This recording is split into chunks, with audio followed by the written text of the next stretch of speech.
Hey everyone, welcome back. Tonight we're redrifting into something a little different, not the usual parade of inbred monarchs or catastrophically failing royal marriages, though don't worry, we'll get to those eventually. Tonight, we're looking at medieval solutions to medieval problems. Specifically, the kind of desperate, half-thought-out fixes that somehow became permanent features of how we organize society. You know, the sort of thing where someone in 1347 says, well, this will do for now, and then, 800 years later, you're still doing it exactly the same way because nobody ever bothered to update the system. Get comfortable, dim the lights. Let's meander through some historical accidents that became traditions. We're starting with something you probably don't think about very often, which is surnames, family names. The thing that comes after your first name on forms and makes you part of a lineage, whether you like it or not. For most of human history, people just didn't have them. You were John or Mary, that was it. If there were two Johns in your village, you'd specify which John by adding some descriptor. John the tall one, John who lives by the mill, John whose father is William. Simple, informal, completely unworkable. Once populations started growing, this became a problem around the 11th and 12th centuries, because Europe was slowly, painfully dragging itself out of the early medieval period, and people were starting to move around more. Towns were growing, trade was picking up, and suddenly you had dozens of Johns in the same place, and nobody could tell them apart for tax purposes, because of course, the thing that forced the change was taxes. It's always taxes. The solution was surnames, but they didn't arrive all at once with some royal decree saying everyone gets a family name now. Figure it out. It was chaotic and organic and happened differently in different places over several centuries. In England, surnames started becoming hereditary, meaning passed down from parent to child around the 13th and 14th centuries, but plenty of people didn't have fixed surnames until the 1400s or later. In Wales, it took even longer. Scotland, similar story. These things moved slowly, and the names themselves, mostly just descriptions that stuck. Your profession, Smith, Baker, Fletcher, Cooper, where you lived, Hill, Woods, Rivers, Bridge, your father's name, Johnson, Richardson, Williams, or some physical characteristic, short, long, brown, white. Occasionally something inexplicably specific, like Goodnow or Shufflebottom, which makes you wonder what exactly their ancestor did to earn that distinction. But we'll never know. The emergency fix part is that nobody planned this as a system. It emerged because tax collectors and legal scribes needed a way to write down which John owed money or owned which piece of land, and John, son of William who lives near the oak tree, was too long to write repeatedly, so they shortened it. John Williams, John Oakdun, and then, because medieval people were nothing if not lazy about administrative updates, it just stayed that way, forever. You're still using a system invented to make a 13th century clerk's job slightly easier.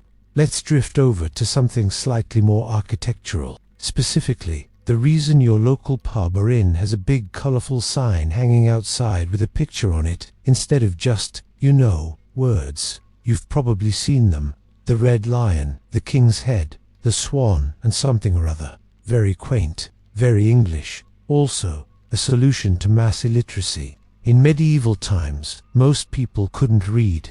This wasn't a moral failing or a sign of laziness. It was just reality. Education was expensive and largely limited to the clergy, nobility, and a small merchant class. If you were a peasant farmer, you had neither the time nor the resources to learn letters, but you still needed to know which building was the blacksmith, which was the tavern, and which was the baker. So businesses started hanging up pictorial signs, a horseshoe for the farrier, a loaf of bread for the baker, a bush for the wine cellar. Really, that's where good wine needs no bush comes from. It was an actual thing. Taverns and inns especially leaned into this, because they wanted to be memorable, and they wanted travelers who definitely couldn't read and might not speak the local language to recognize them. So they'd pick some symbol, often something patriotic or noble, a crown, a lion, a rose, sometimes the name of a saint, and they'd have a sign painted and hung outside, and that became the identifier. The emergency part is that this was never meant to be charming. It was purely functional. You can't put the King's Head Tavern on a sign if nobody can read the King's Head Tavern. So you paint a picture of a severed head wearing a crown and call it a day. Morbid, yes, but effective.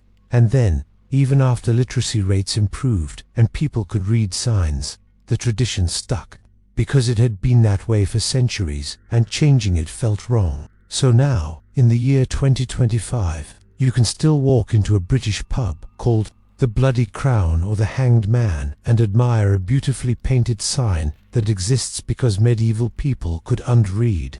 Now let's talk about something that affects millions of people every single day and is, arguably, one of the most annoying medieval holdovers in modern life: daylight saving time.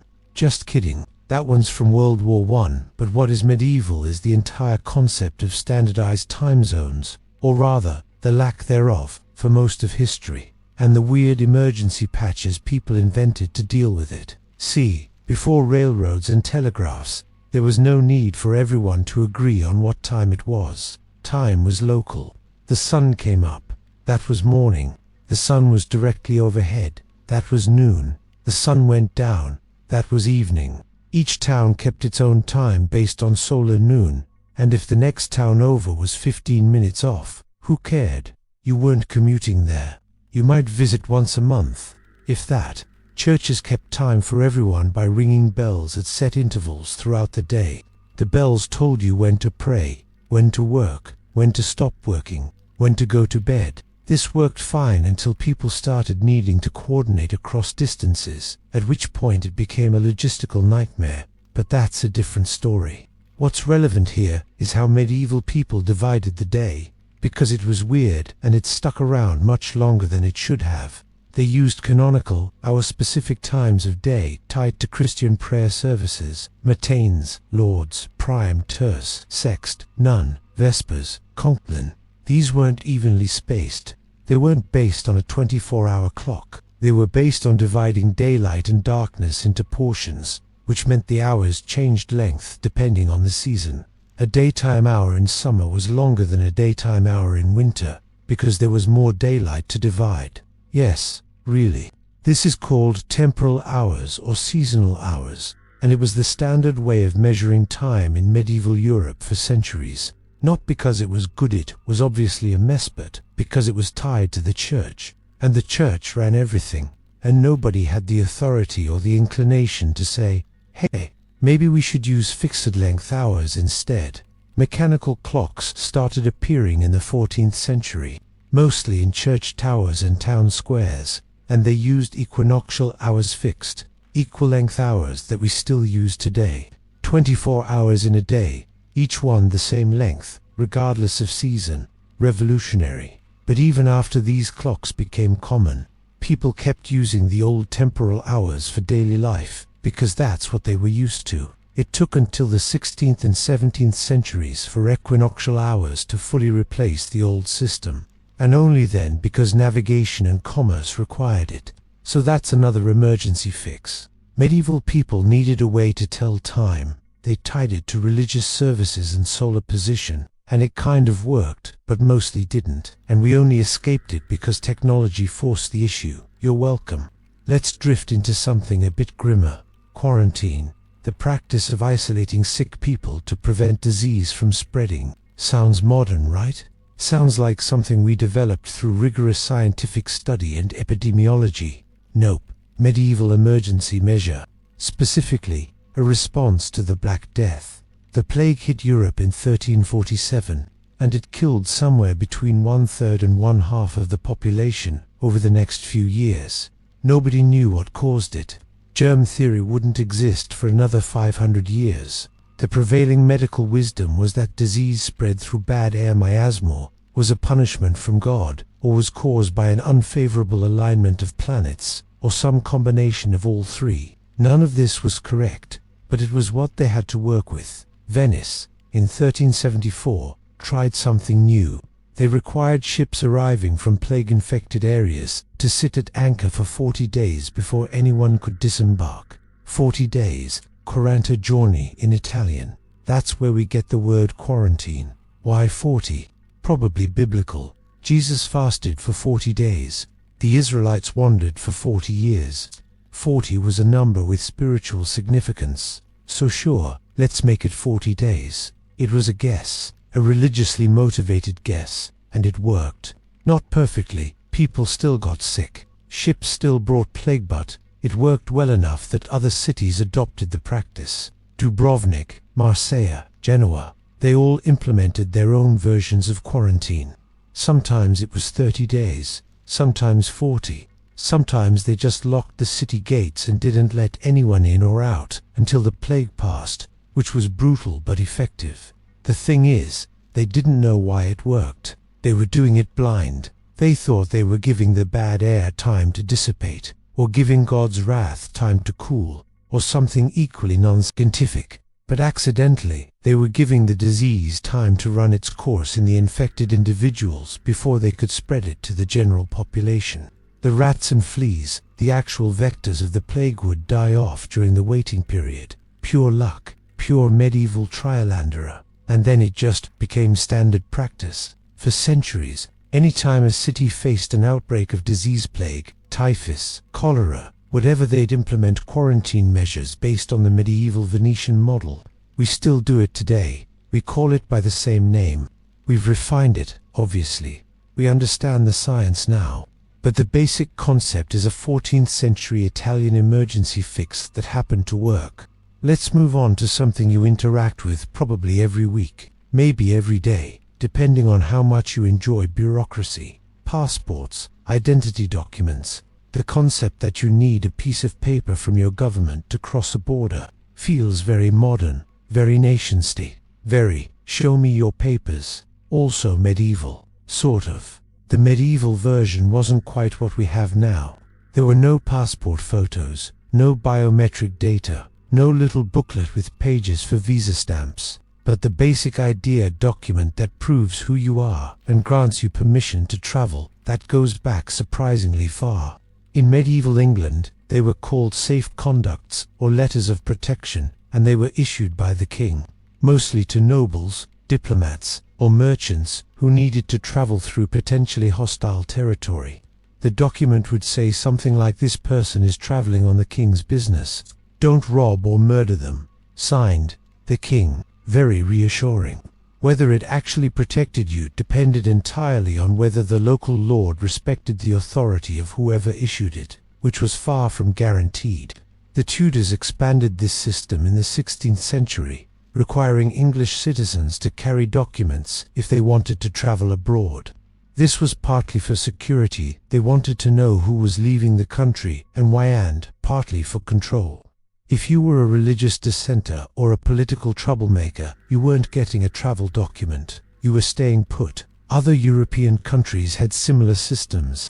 France used passports internally, requiring people to have documents to travel between regions, which sounds insane but made sense in a kingdom where different regions had different laws, different tolls, and different levels of autonomy. Spain required travel documents for anyone leaving for the New World, because they wanted to control who was colonizing their newly claimed territories. The emergency aspect is that none of this was planned as a coherent system. It emerged piecemeal, kingdom by kingdom, as rulers realized they'd lost track of who was coming and going, and decided they needed to fix that immediately.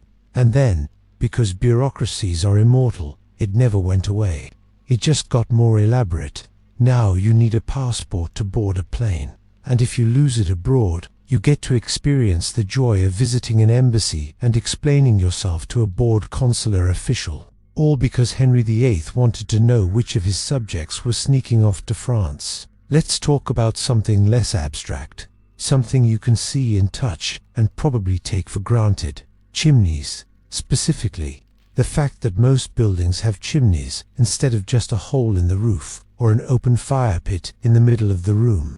For most of medieval history, if you wanted to heat your house, you lit a fire in the center of the main room and let the smoke drift up and out through a hole in the roof or through gaps in the thatch. This worked fine if you were living in a simple one-room dwelling with a high ceiling and decent ventilation. It worked less fine if your house had multiple rooms, or if you wanted a second floor, or if you cared about not slowly dying of smoke inhalation. Chimneys started appearing in Europe around the 12th century, first in castles and manor houses, places where wealthy people wanted heating in multiple rooms and were unthrilled about the open fire pit aesthetic. Early chimneys were just stone or brick flues built into the wall, venting smoke up and out through the roof. Simple concept, game-changing results, but they didn't spread quickly. Building a chimney required skill and materials. It was expensive. Most peasants couldn't afford it, and didn't see the point when the old method worked well enough. So chimneys remained a luxury item for a couple of centuries. What changed? The Black Death, again. Everything comes back to the plague. After the plague killed off a third of Europe's population, labor became scarce and expensive. Peasants who survived could demand higher wages, better working conditions, and crucially better housing. Landlords had to compete for tenants. If your hovel didn't have a chimney and the one down the road did, guess which one people wanted to live in?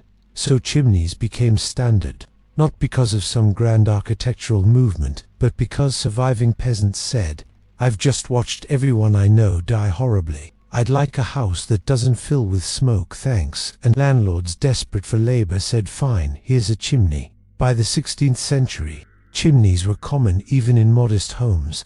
England went through a great rebuilding where thousands of houses were upgraded with chimneys, glazed windows, and other previously luxury features. It wasn't altruism, it was economics. The plague had accidentally improved housing standards by killing enough people that the survivors had leverage. So every time you enjoy central heating or a fireplace that doesn't asphyxiate you, thank the Black Death. Morbid, but accurate.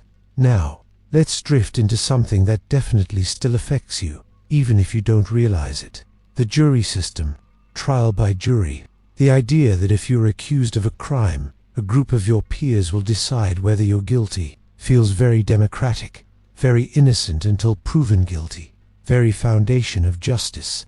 Also, a medieval English emergency fix that got wildly out of hand. Before juries, if you were accused of a crime in medieval England, you had a few options. Trial by ordeal, where you'd undergo some painful or dangerous test, holding a hot iron, being dunked in water, that sort of thing, and if you survived or didn't show signs of injury, you were innocent. God had judged you. If you died or were horribly burned, well, you were guilty. Obviously, this was the standard method for a long time, because medieval people were extremely comfortable outsourcing difficult decisions to divine intervention. The other option was trial by combat, where you or a champion fighting on your behalf would duel your accuser or their champion, and whoever won was right.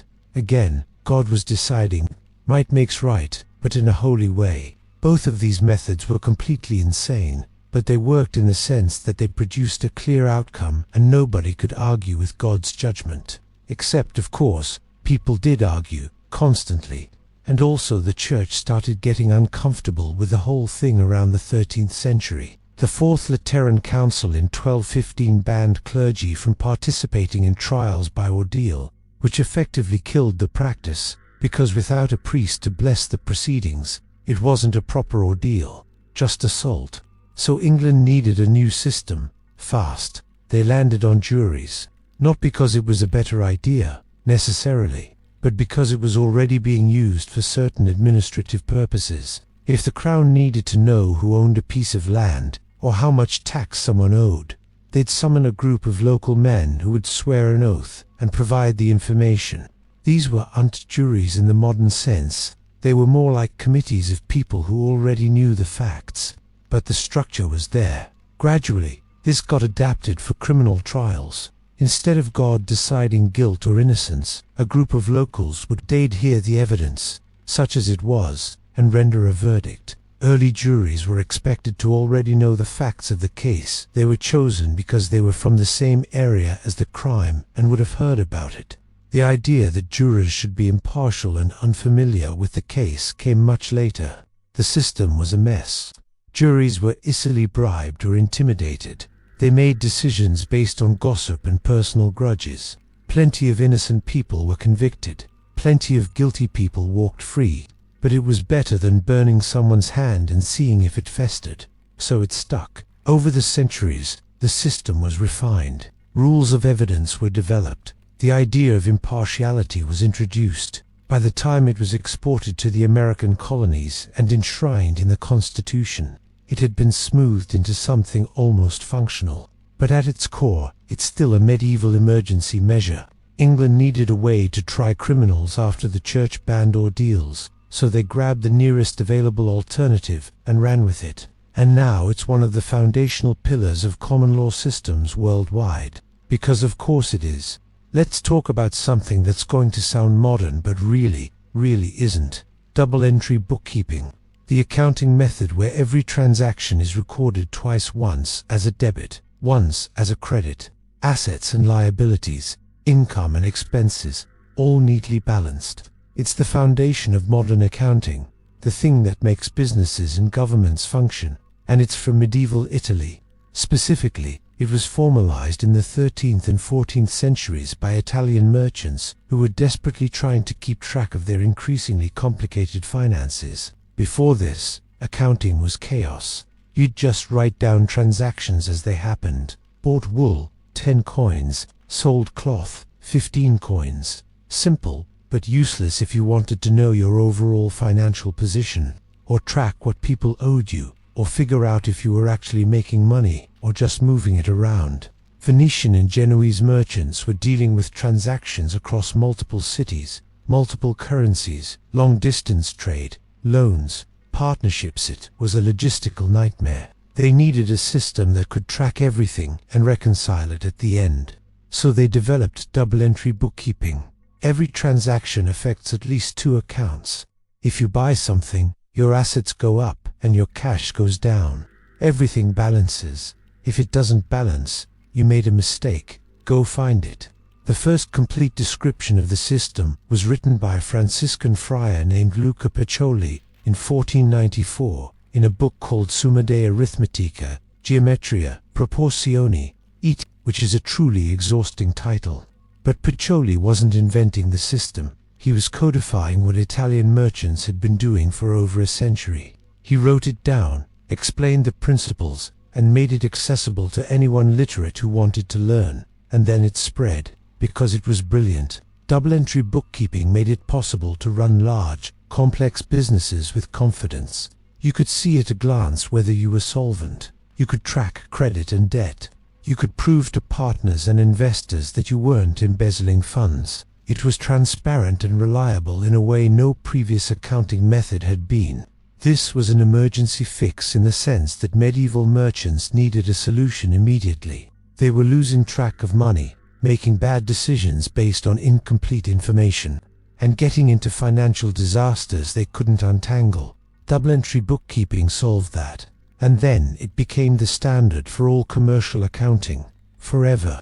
The method used by modern corporations, governments, and non-profits is functionally the same one used by a 14th century Venetian wool trader, because it worked, and nobody's come up with anything better. Let's drift into something slightly more social. The concept of working hours and time off. The idea that you work for a set number of hours per day or week, and the rest of your time is yours, feels modern. Feels like something we fought for with labor movements and unions, and we did, but the framework is much older. Medieval peasants, for all their many hardships, did not work constantly. They worked when there was work to do, which was determined by the seasons and the demands of agriculture. Planting season, harvesting season, those were brutal. Long days, exhausting labor, everyone working from dawn until dusk.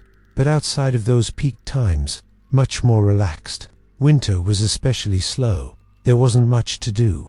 You'd maintain tools, tend to animals, do some repairs, but the bulk of your day was free. You'd socialize, you'd rest, you'd attend church festivals, and there were a lot of festivals. The medieval church calendar was packed with feast days, saints' days, holy days. Estimates suggest that medieval peasants had something like 150 to 200 days off per year.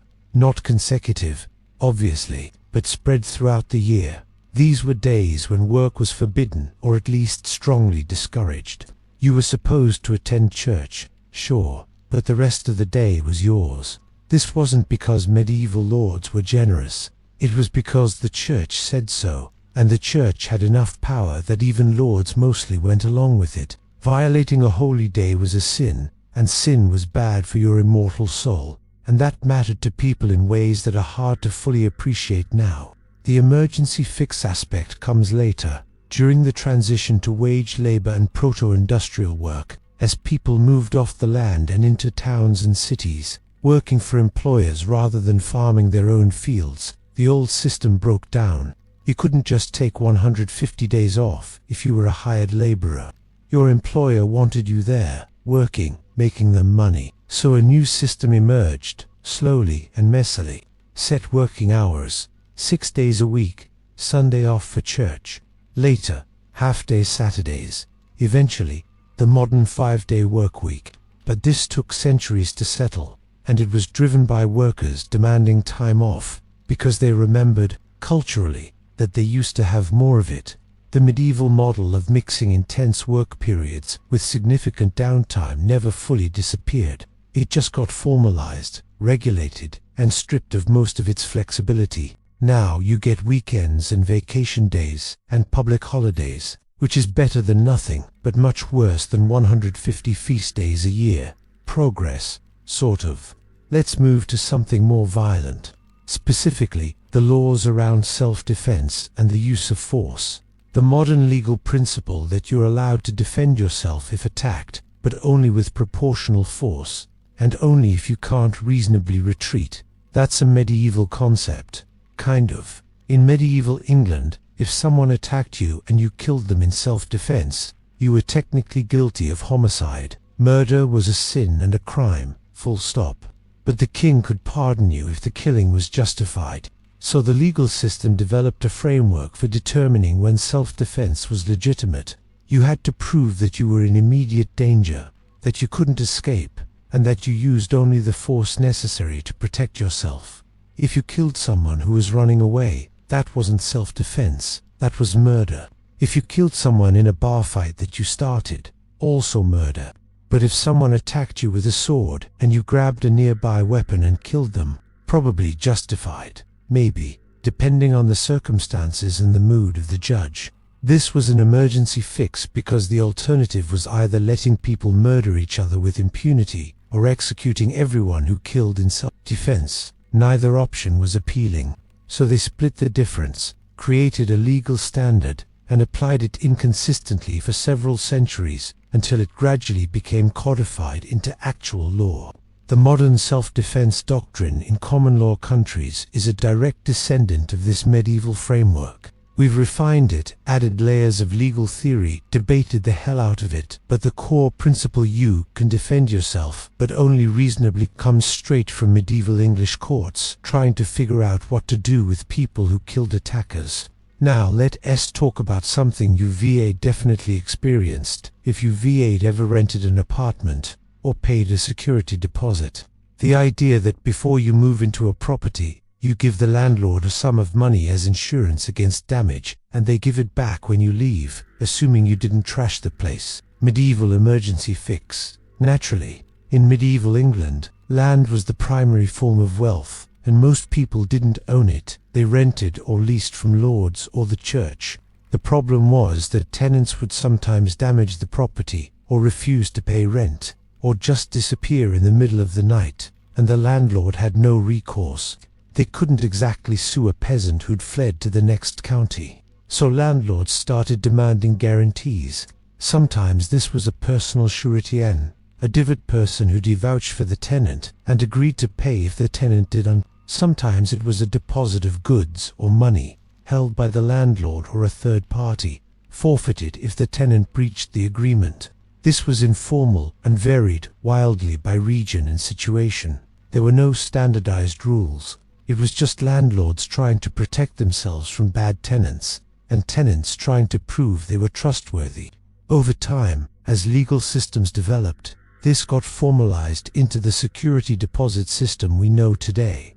You pay first month, last month, and a security deposit. The landlord holds it in escrow, theoretically, and returns it when you leave, minus any deductions for damage. In practice, of course, landlords often find reasons to keep the deposit, and tenants often have to fight to get it back, which is exactly the same dynamic as in medieval times. The system hasn't really improved, it's just been legalized.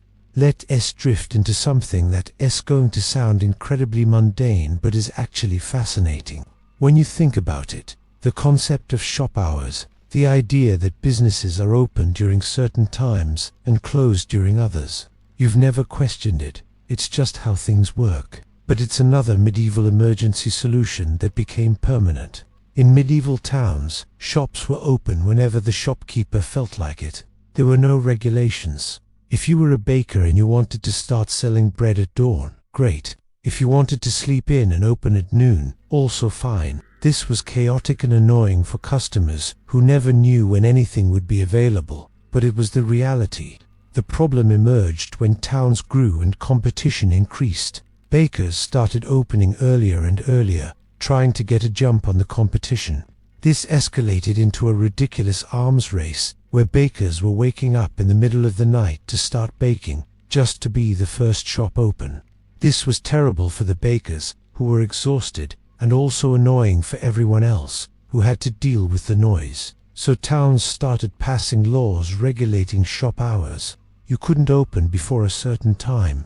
You had to close by a certain time. These laws were justified as protecting workers from exploitation and ensuring public order, but really they were just fixing a problem that had gotten out of hand.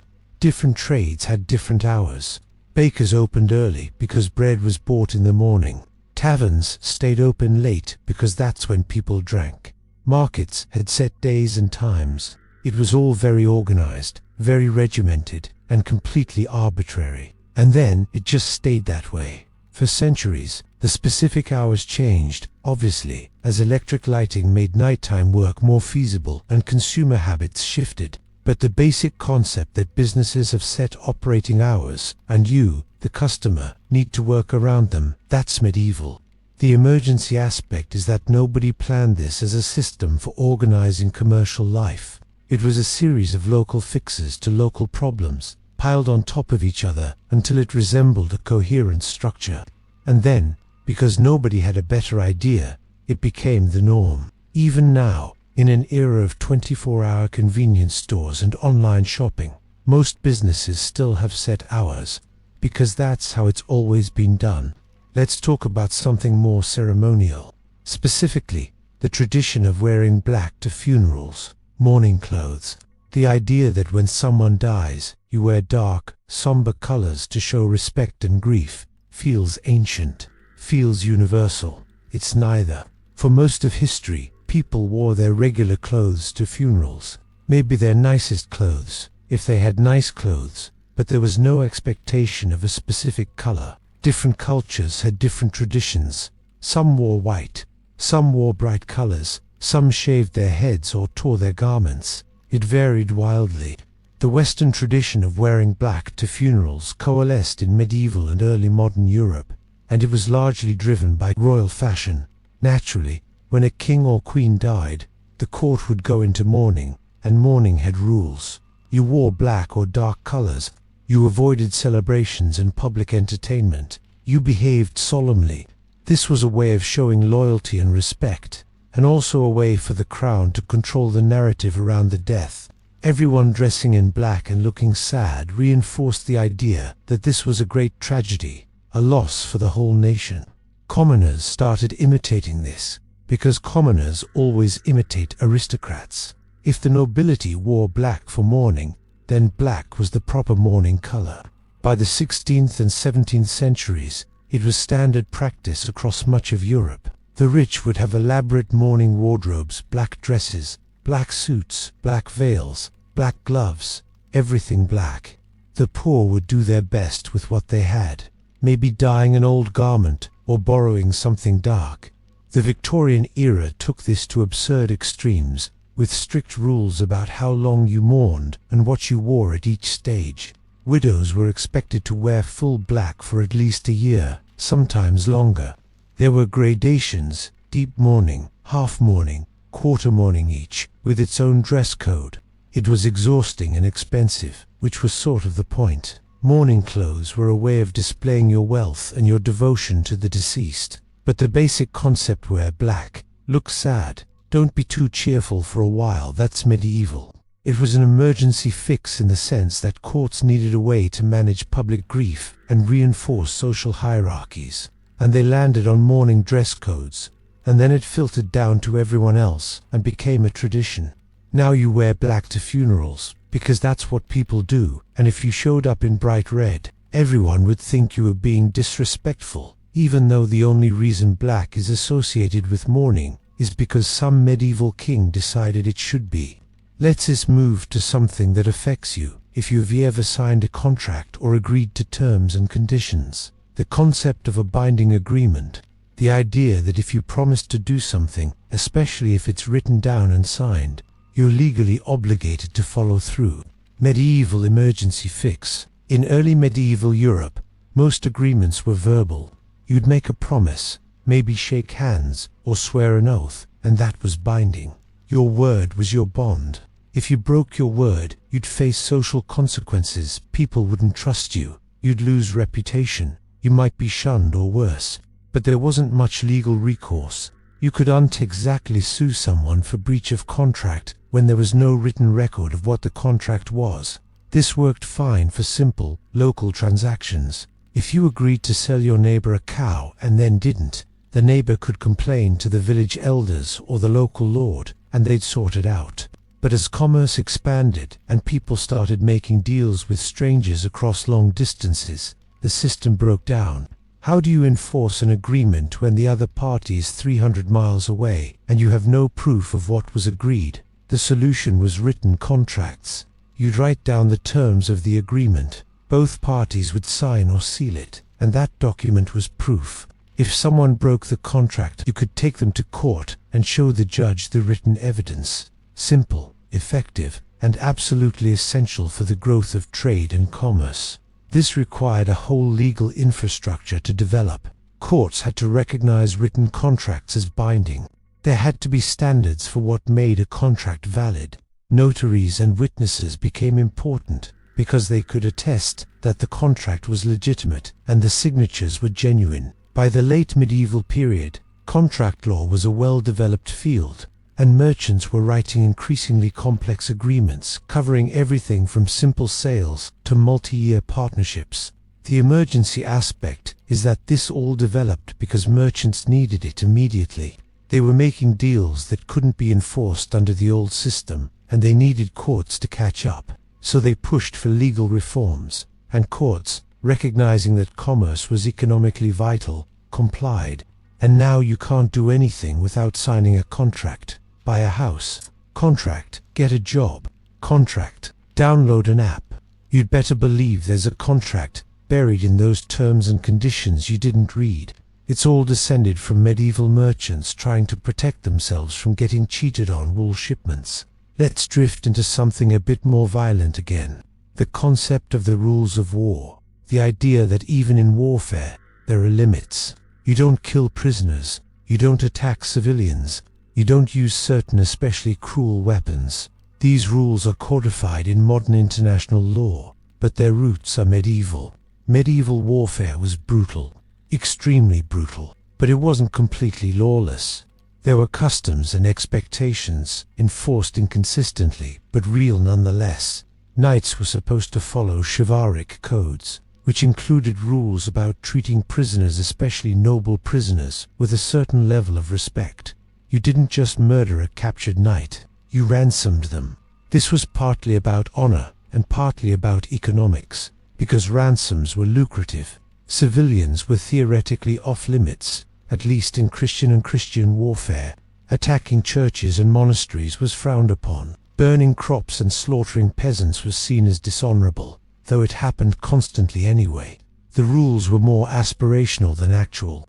The emergency fix aspect comes during the 100 Years' War and other long grinding conflicts where the rules broke down completely. Armies were pillaging and raping their way across the countryside, and it was so continue 710 destructive that even the nobility started worrying about it. Not out of compassion, necessarily, but because if you destroy all the farmland, there's no tax revenue, and if all the peasants are dead, there's no one to work the fields. So there were periodic attempts to rein things in, truces and safe conducts, agreements that certain areas would be off limits, negotiations over the treatment of prisoners. None of this was formalized into international law until much later. The Geneva Conventions are a 20th century development, but the underlying idea that warfare should have limits, that some things are beyond the pale even in conflict, that's medieval. It was an emergency fix because unrestrained warfare was destroying the economic base that supported the nobility. So they imposed rules, selectively and imperfectly, to preserve what they could. And those rules, refined over centuries, eventually became the international humanitarian law we have today. Let's talk about universities. The entire concept of higher education as a structured institution where you go to study for years, earn degrees, and become certified in a field of knowledge. It's so ingrained in modern society that it's hard to imagine a world without it. But universities are a medieval invention, created to solve an immediate and somewhat absurd problem. In the early medieval period, education was primarily the domain of monasteries and cathedral schools. If you wanted to learn to read and write, or study theology, or engage with classical texts, you'd join a monastery or attach yourself to a cathedral.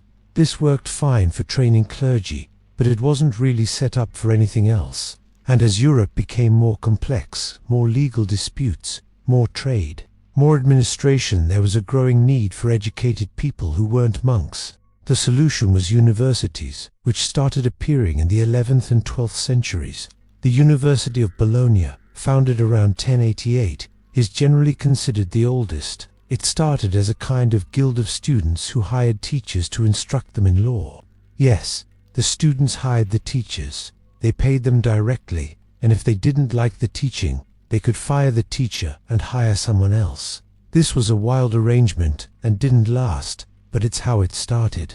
Other universities formed in similar ways. The University of Paris grew out of cathedral schools and became a center for theology and philosophy. Oxford started sometime in the 12th century, possibly as a result of English students being expelled from Paris. Cambridge split off from Oxford after a riot. These institutions were chaotic, poorly organized, and constantly in conflict with local authorities. What made them universities as opposed to just informal groups of students and teachers was that they developed a structure, a curriculum, a process for awarding degrees. The word university comes from universities, which just means a corporation or guild. These were corporations of scholars, legally recognized entities that could own property, make contracts, and grant credentials. The degrees themselves were professional certifications. A Bachelor of Arts meant you'd completed basic studies in the liberal arts, grammar, rhetoric, logic, arithmetic, geometry, music, astronomy. A Master of Arts meant you could teach those subjects. Higher degrees in law, medicine, or theology certified you for professional practice in those fields. It was a credentialing system designed to ensure that the people calling themselves doctors or lawyers actually knew what they were doing. This was an emergency fix because Europe desperately needed trained professionals and had no standardized way to produce them. The universities filled that gap. They weren't planned by any central authority. They emerged organically, were granted charters by kings or popes, and gradually developed into the institutions we recognize today. And the structure hasn't changed much. You still study a curriculum. You still earn degrees. A bachelor's degree still takes about 4 years, just like it did in medieval Bologna. A master's degree still signifies advanced study. A doctorate, Doctor of Philosophy, Doctor of Medicine still certifies expertise. The names are the same. The basic framework is the same. We're still using the medieval system because nobody's come up with a better one. Let's drift into something more mundane. Table manners. The idea that there's a right way and a wrong way to eat in public, and that eating the wrong way marks you as uncivilized. This is absolutely a medieval development, and it's one of the more absurd ones. For most of history, people ate with their hands. Forks didn't exist in Europe until the late medieval period, and even then they were seen as weird and effeminate. You ate with your fingers, or with a knife to cut things, or with a spoon for soup. Bread often served as a plate. You'd pile food onto a thick slice of bread, eat the food, and then eat the bread. This was called a trencher, and it was practical and efficient. Table manners, such as they were, focused on not being disgusting. Don't wipe your nose on the tablecloth. Don't spit on the table. Don't grab all the food for yourself. These were the basics, outlined in medieval etiquette guides. The standards were low, but as medieval society became more stratified and the nobility became more concerned with distinguishing themselves from commoners, table manners became more elaborate. You were supposed to eat delicately, cut your food into small pieces, chew quietly, don't talk with your mouth full, don't slurp your soup. These rules were about demonstrating refinement, proving that you were well-bred and civilized. The introduction of the fork in the 14th and 15th centuries made this even more complicated. Now you had to learn how to use a fork properly, which was not intuitive if you'd been eating with your hands your whole life. Forks were controversial. Some clergy condemned them as an affront to God. If God had wanted us to use forks, he would have given us forks for hands, or something like that. But the nobility embraced them, because using a fork was a way to signal status. By the Renaissance, table manners had become incredibly elaborate, especially at court. There were rules for everything. How to hold your utensils, which fork to use for which course, how to fold your napkin, when to start eating, when to stop. Breaking these rules was a social disaster, a sign that you didn't belong. This was an emergency fix in the sense that the nobility needed a way to distinguish themselves from the rising merchant class, who were getting wealthier and starting to dress and act like aristocrats. Table manners became one of the battlegrounds. You could buy expensive clothes, but you couldn't fake good table manners without years of training. It was a gatekeeping mechanism, designed to keep social climbers in their place, and now we're all stuck with it. You still have to know which fork to use at a formal dinner. You still get judged for eating with your mouth open, or putting your elbows on the table. All because medieval nobles needed a way to feel superior to everyone else. Let's move to something that's going to sound very modern, but isn't. Insurance. The concept that you pay regular premiums to a company, and in exchange, they cover your losses if something bad happens. Life insurance, property insurance, health insurance, it all feels like a product of modern capitalism.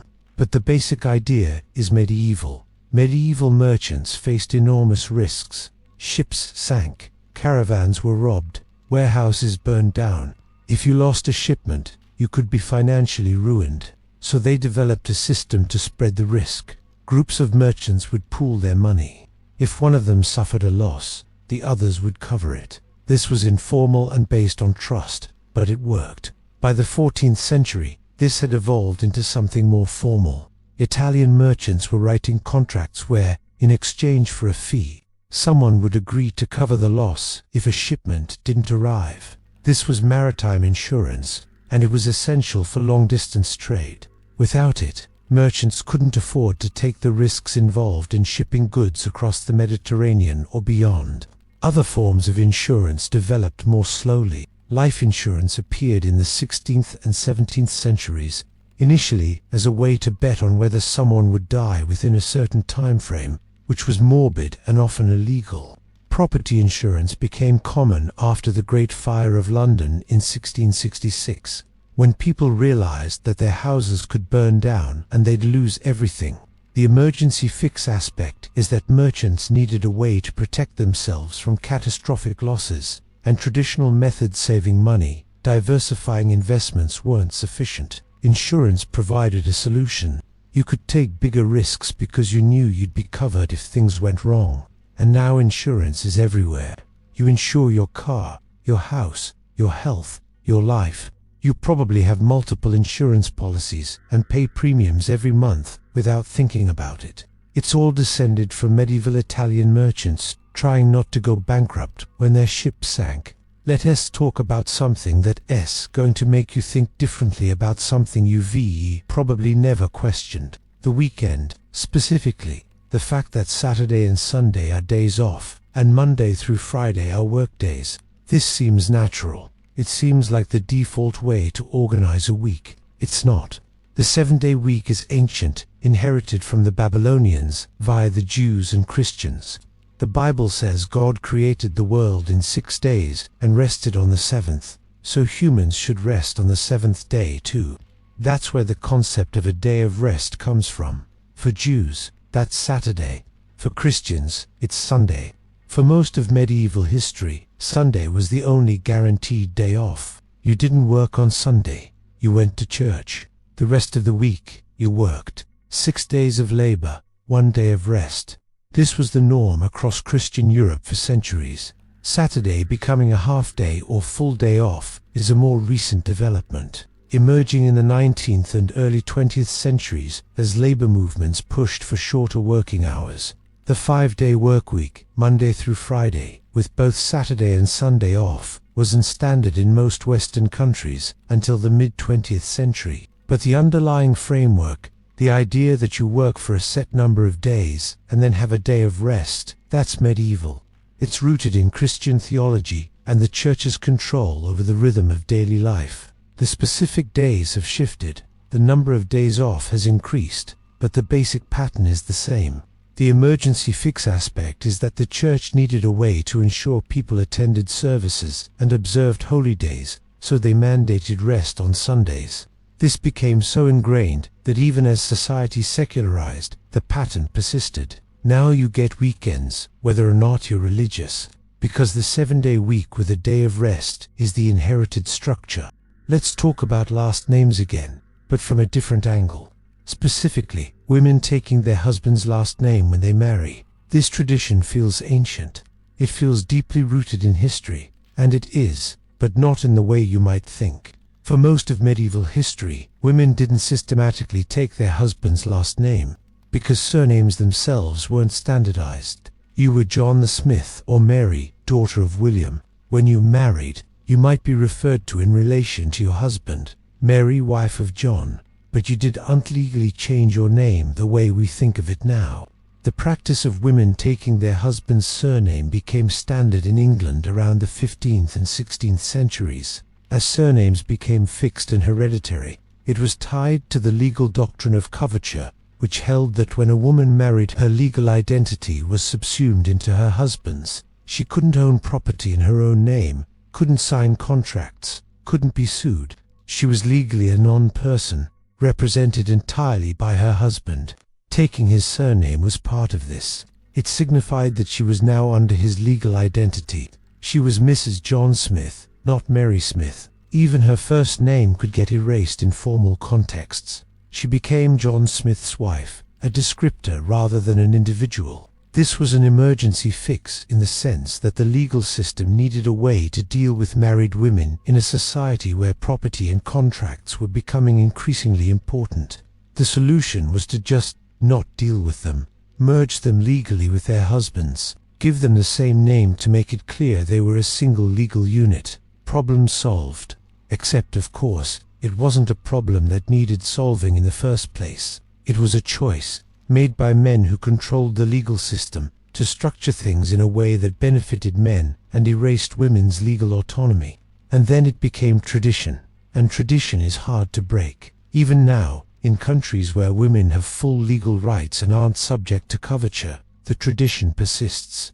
Most women in the US and UK still take their husband's name when they marry, even though they don't have to. It's expected. It's the default. Breaking with tradition requires active effort and often comes with social pushback, so that's another medieval emergency fix. Though calling it an emergency is generous, it was a deliberate legal structure that stripped women of autonomy, and we're still dealing with its legacy. Let's drift to something lighter. The tradition of giving someone something sweet at the end of a meal. Dessert. The word comes from the French décevoir, meaning to clear the table. Dessert is what came after the table was cleared, and it's a medieval thing.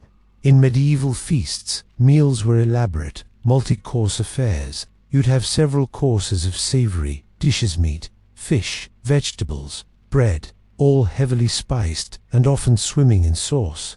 At the end, after everything was cleared away, you'd bring out the sweet things: fruit, nuts, honey cakes, sugared almonds, pastries. These were the dessert course. Sugar was expensive in medieval Europe. It was imported from the Middle East and later from plantations in the Mediterranean and Atlantic islands. It was a luxury item, a status symbol. Serving sugary treats at the end of a meal was a way of showing off your wealth. The emergency fix aspect is that medieval people needed something to serve at the end of a meal to signal that the meal was over and to transition into socializing and drinking. Dessert filled that role. It was a palate cleanser, a social marker, and a final flourish. Over time, as sugar became cheaper and more accessible, dessert became standard even at non-aristocratic meals. By the early modern period, most people expected something sweet at the end of a meal, even if it was just a piece of fruit or a simple pudding. And now dessert is universal. Every culture has its own version. Some are sweet, some are savory, but the concept "something special at the end of the meal" is everywhere, and it traces back to medieval European feasts and the desire to show off expensive sugar. Let's talk about one more thing before we drift off completely: the handshake. The gesture of extending your right hand and clasping another person's hand as a greeting or to seal an agreement. It's so common, so automatic, that you probably don't think about it. But it's medieval, and it started as a safety measure. In medieval Europe, most men carried weapons, a knife at minimum, often a sword. If you met someone, especially a stranger, there was always the possibility of violence. Extending your right hand, your weapon hand, and letting the other person grasp it was a way of signaling peaceful intent. You couldn't draw a weapon while your right hand was occupied. It was a trust signal. There's debate about how far back this actually goes. Some sources claim it's ancient, going back to Roman times or even earlier. But the specific practice of shaking hands as a formal greeting seems to have become common in medieval Europe, and it spread from there. The emergency fix aspect is that people needed a way to greet each other without immediately escalating to violence. The handshake solved that. It was a quick, universally understood gesture that said, "I'm not going to stab you right now." Over time, it evolved into a broader social ritual. You shake hands when you meet someone. You shake hands to seal a deal. You shake hands to congratulate someone. It's a gesture of respect, of equality, of agreement. And it all started because medieval people were very worried about getting stabbed. Now, it's so ingrained that not shaking hands can be seen as rude or suspicious. During the COVID-19 pandemic, when handshakes were discouraged for health reasons, people didn't quite know what to do. Elbow bumps, fist bumps, just nod awkwardly. The handshake is so deeply embedded in social interaction that its absence feels wrong, even when there's a good reason not to do it. And there we are. That's the end of our drift through medieval emergency fixes that became permanent. We've covered surnames and pub signs, quarantine and chimneys, juries and insurance, universities and table manners, and so much more. All of these things, structures and traditions and habits that shape your daily life, emerged because medieval people needed quick solutions to immediate problems and never got around to replacing them. Some of these fixes were clever, some were arbitrary, some were actively harmful, but they all share one thing in common: they worked well enough to become permanent. So next time you fill out a form with your last name, or check the operating hours of a shop, or shake someone's hand, remember, you're participating in a system that was never designed. It just happened, and then it stayed. Sweet dreams, everyone, and good night. Let's drift into something different now. We're leaving the medieval period behind and sliding back further into ancient Rome. Specifically, we're talking about clothing, fashion, what people wore, and more importantly, what they were allowed to wear. Because in Rome, your clothes weren't just clothes. They were a legal statement, a social marker, a way of broadcasting your status, your gender, your citizenship, and your moral character to everyone you passed on the street. And the rules were incredibly specific, exhaustingly specific. Break them, and you could face fines, public humiliation, or worse. So get comfortable. Let's meander through the strange, rigid world of Roman dress codes. We'll start with the toga, because of course we will.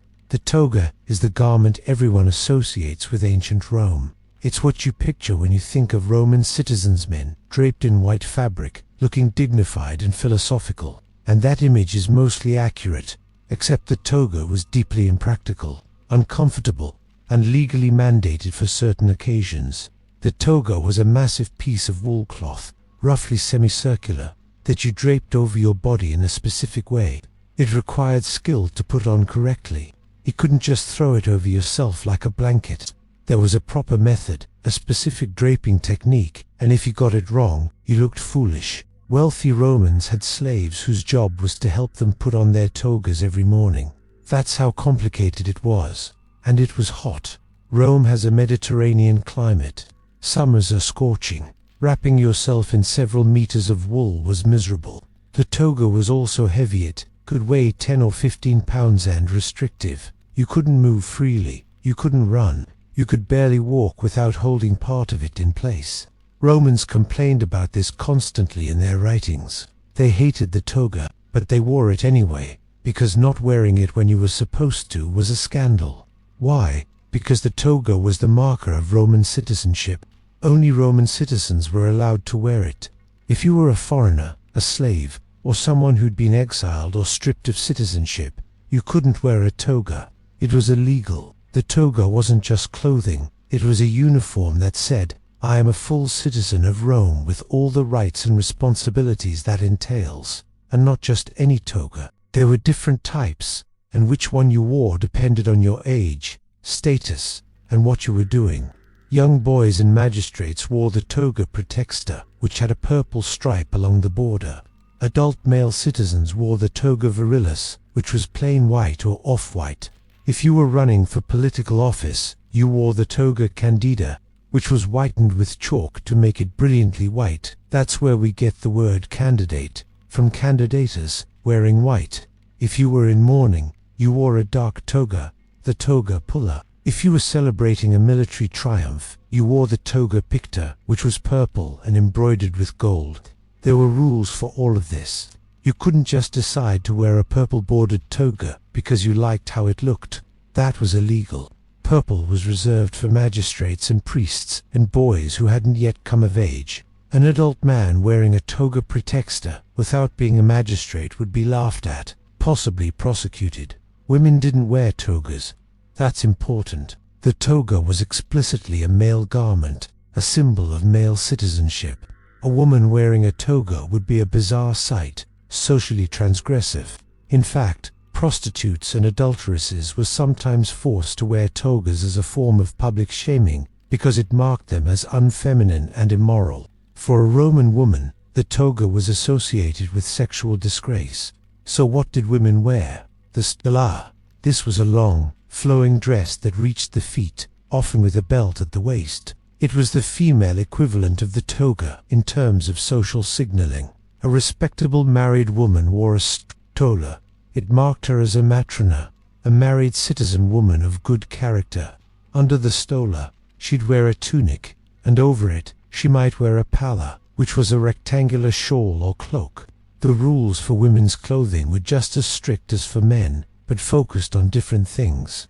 Modesty was paramount. A respectable woman covered her body. She didn't show too much skin. She didn't wear anything too tight or revealing. She wore subdued colors, white, off-white, muted earth tones.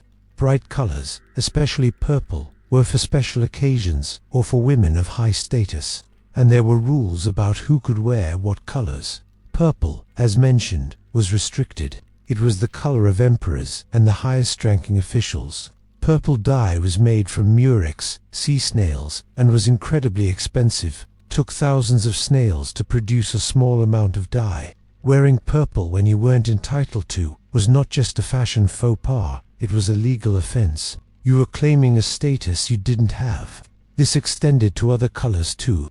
Certain shades of red were associated with military commanders. Bright white was for candidates and priests. If you were a mourner, you wore dark colors. If you were celebrating, You could wear brighter tones, but not too bright.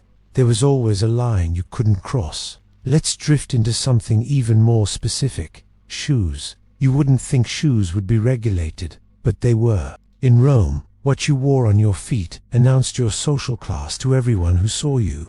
Senators wore shoes called calcae, which were a specific style of enclosed shoe that came up over the ankle and was tied with leather straps.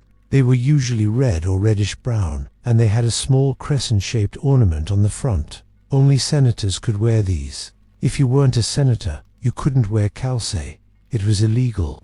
The shoes were a symbol of senatorial rank, just like the toga with the broad purple stripe that senators wore. Ordinary citizens wore different shoes. Sandals were common, or simple leather shoes. Slaves often went barefoot, or wore cheap, basic footwear. You could tell someone's status just by glancing at their feet. And there were rules about when you could and couldn't wear shoes. At formal dinners, Romans reclined on couches to eat, and you were expected to remove your shoes before reclining.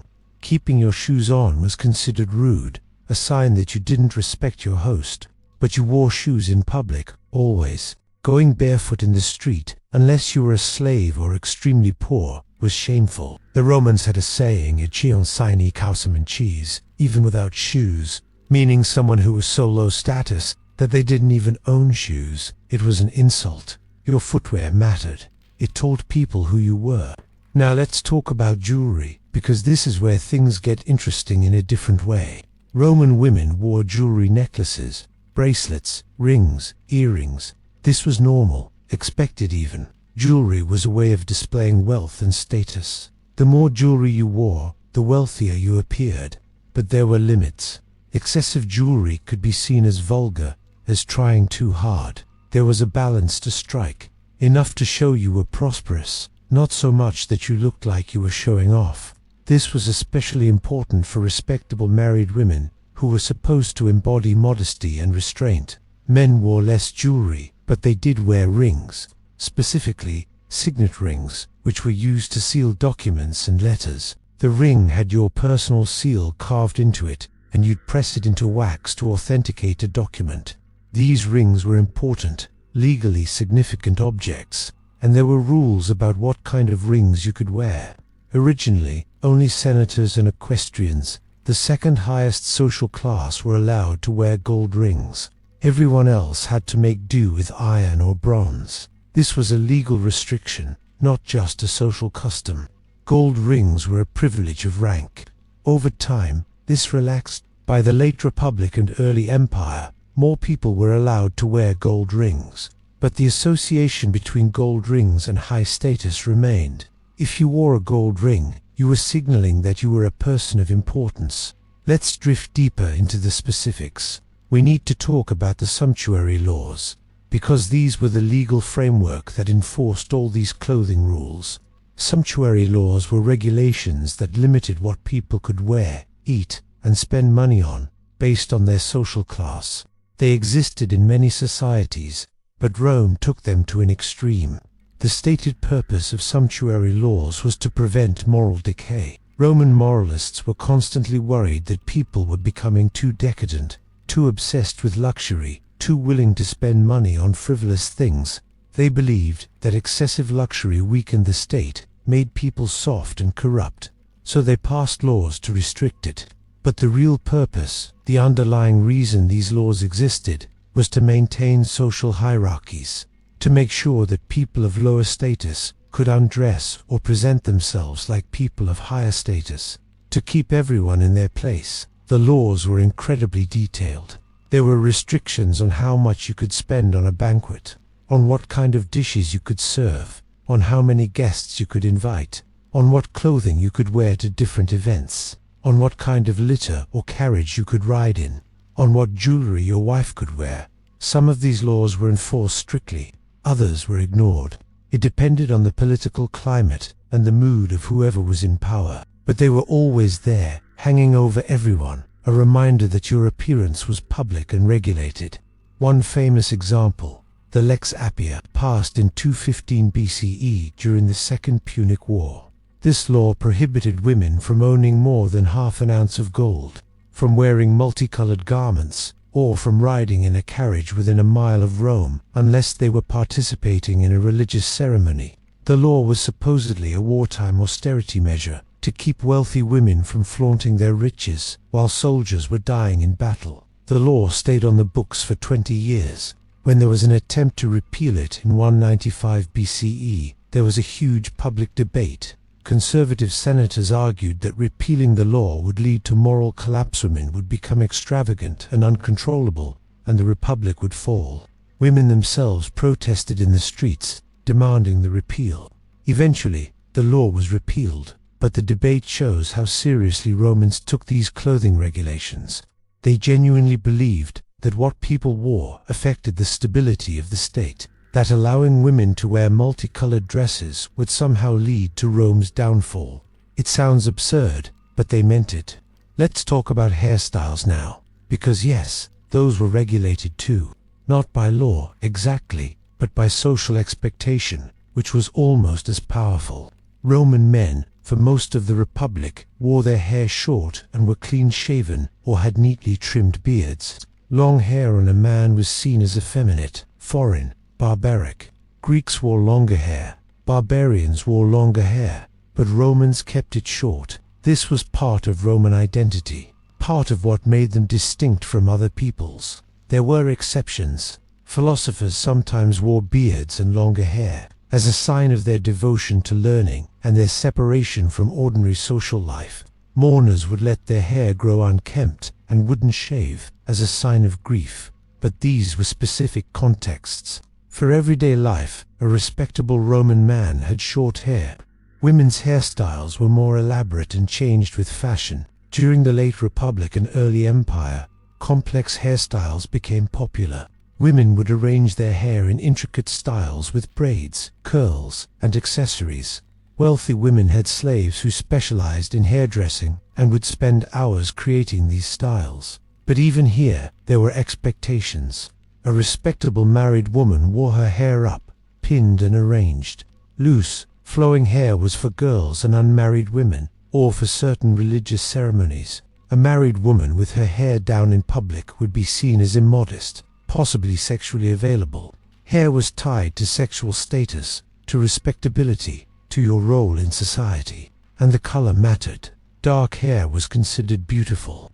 Light hair, blonde or red, was associated with barbarians, specifically Germans and Gauls. Some Roman women dyed their hair blonde as a fashion statement, because it was exotic and different, but this was controversial.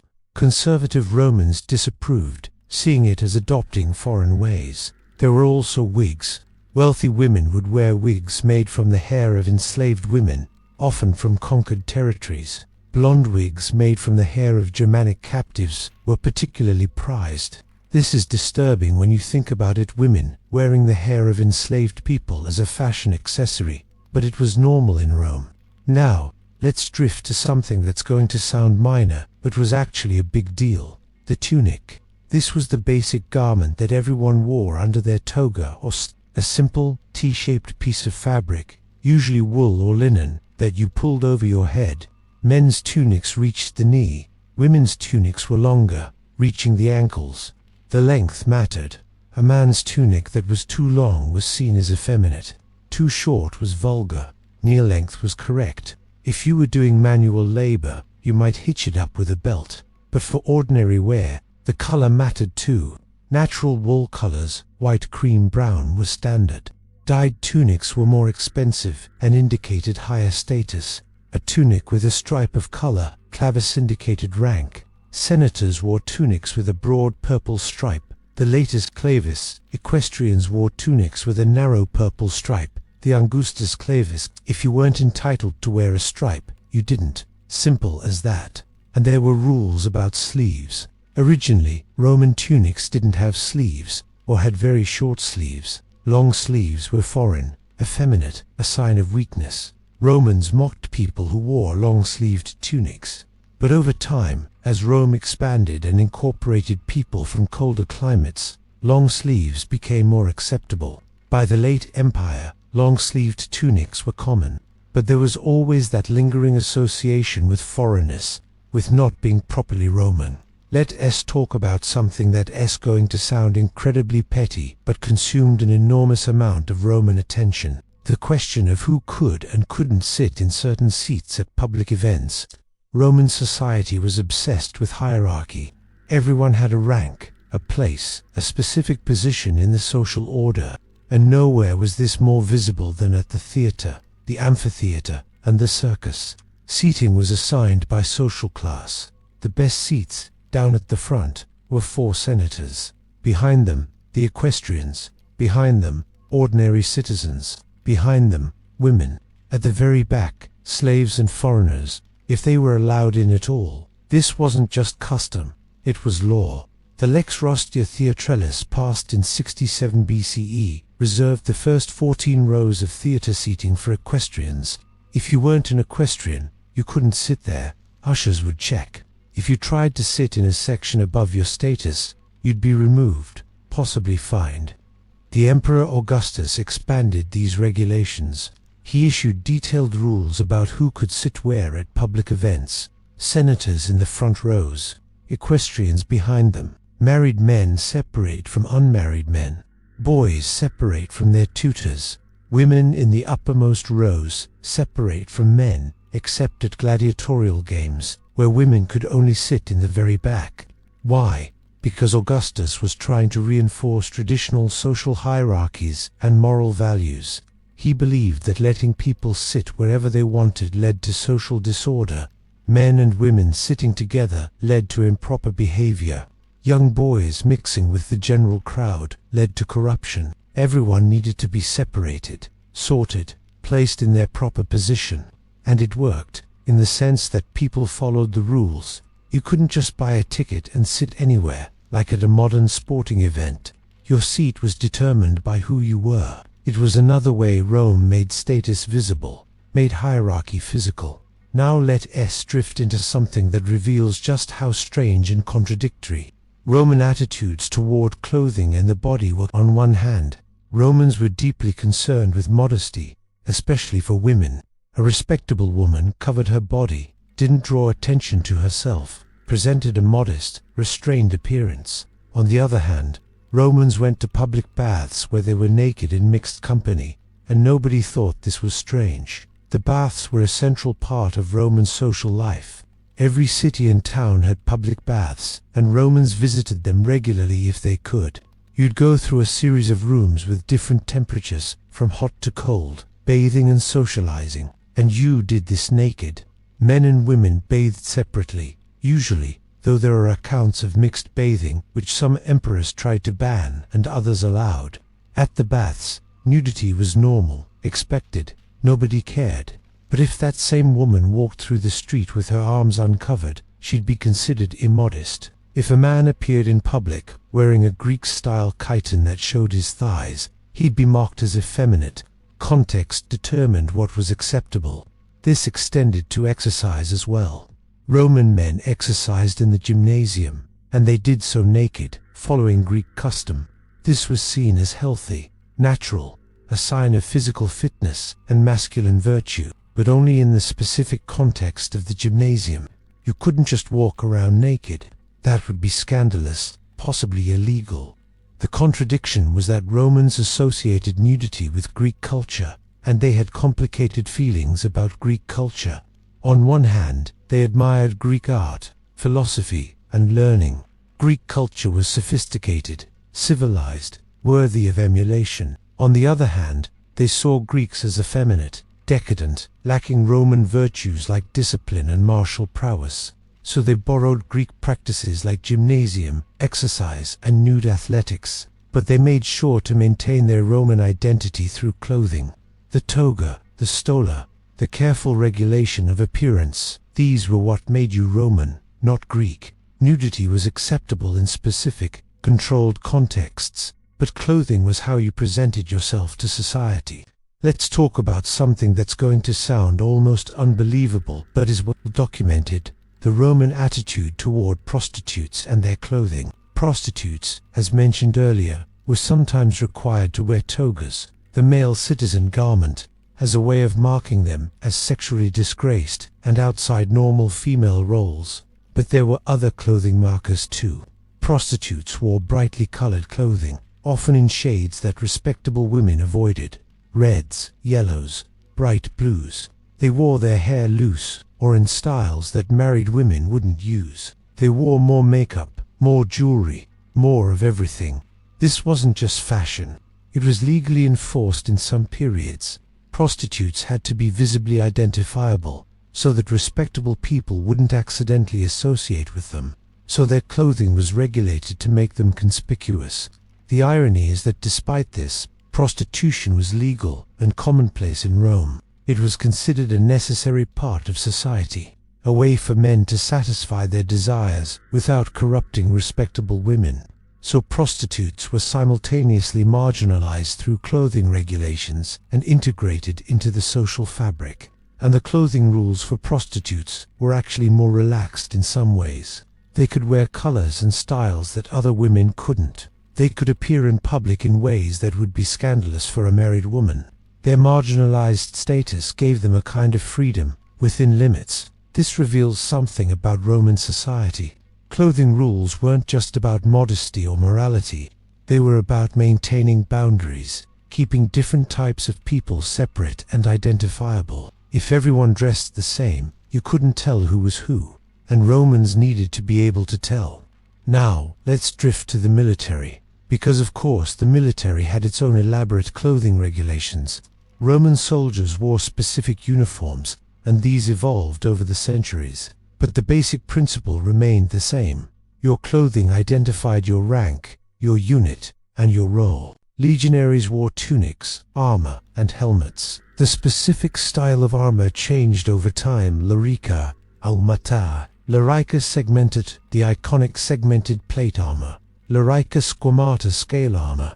But whatever style you wore, it was standardized within your unit. Everyone looked the same, which was the point. You were part of a disciplined, organized fighting force. Centurions, the officers, wore distinctive crests on their helmets, usually turned sideways so they could be seen from the side in formation. They wore a better armor, often decorated.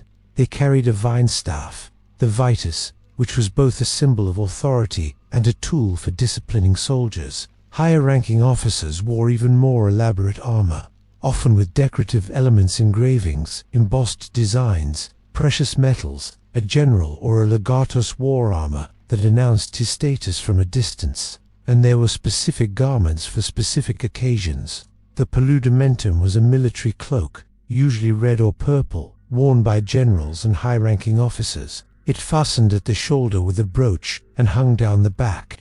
Wearing a paludamentum when you weren't entitled to was, you guessed it, illegal. The most elaborate military garment was the toga picta, the purple and gold toga worn during a triumph. A triumph was a massive public celebration granted to a victorious general, and it included a procession through Rome. The general wore the toga picta and rode in a special chariot, dressed like a god, while his soldiers followed behind, and the whole city turned out to watch. But you could only wear the toga picta during the actual triumph ceremony. Wearing it at any other time would be insane, a claim to divine status that nobody would tolerate. The clothing was tied to the specific ritual context. This is a pattern we've seen throughout. Roman clothing was context-dependent. What you could wear depended on where you were, what you were doing, and who you were. There were no universal rules, only situational ones.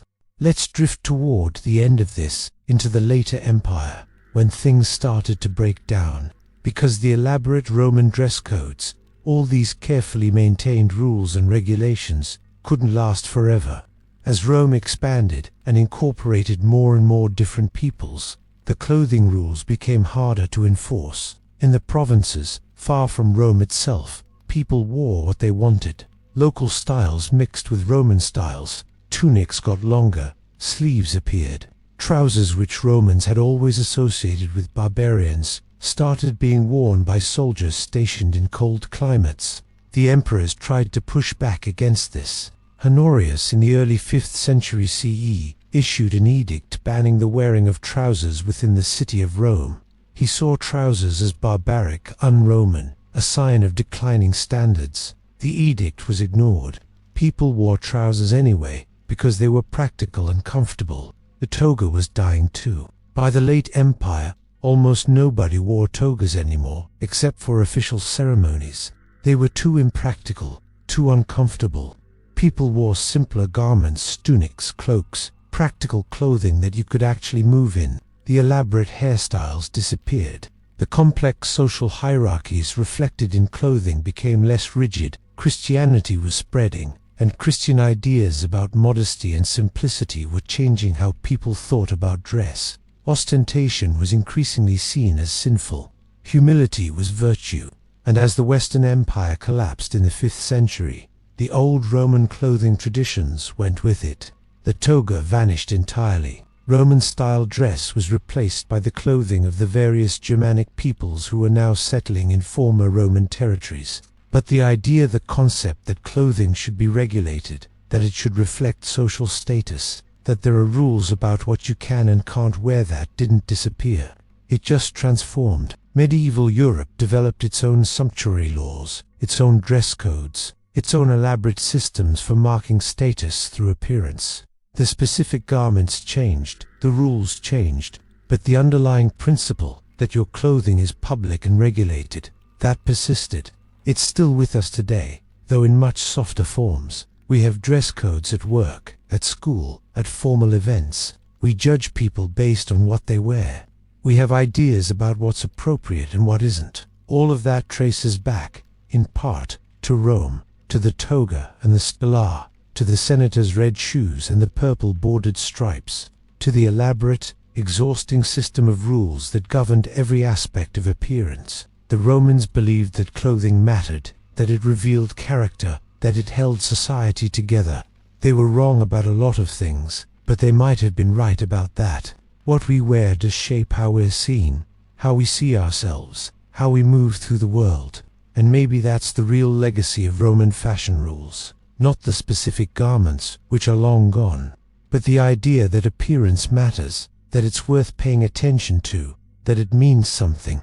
So the next time you put on a suit for a job interview, or change into something nice for a dinner, or think about what message your clothing sends, remember, you're participating in a tradition that goes back thousands of years, to ancient Rome, where what you wore could get you fined, exiled, or celebrated as a hero. Sweet dreams, everyone, and good night.